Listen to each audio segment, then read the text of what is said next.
أعوذ بالله من الشيطان الرجيم. بسم الله الرحمن الرحيم.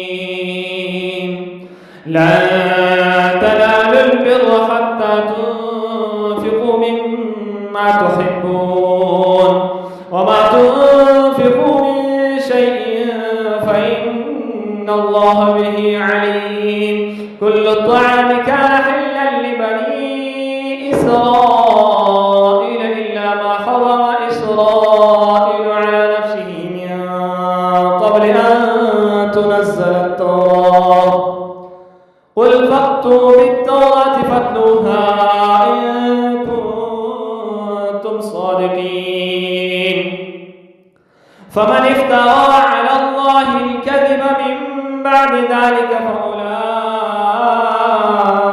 هم الظالمون. قل صدق الله. فاتبعوا ملة إبراهيم حنيفا وما كان من المشركين. إن أول بيت وضع للناس للذي ببكة مباركا وهدى للعالمين.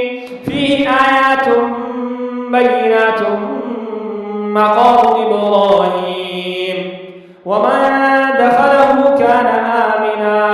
ولله على الناس حج البيت من استطاع إليه سبيلا ومن كفر فإن الله غني عن العالمين.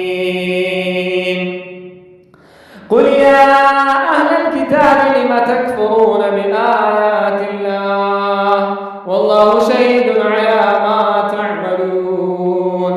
قل يا أهل الكتاب لم تصدون عن سبيل الله من آمن تبغونها عوجا وأنتم شهداء وما الله بغافل عما تعملون. يا أيها الذين آمنوا إن تطيعوا فريقا من الذين أوتوا الكتاب يردوكم بعد إيمانكم كافرين. وكيف تكفرون وأنتم تتلى عليكم آيات الله وفيكم رسوله ومن يعتصم بالله فقد هدي إلى صراط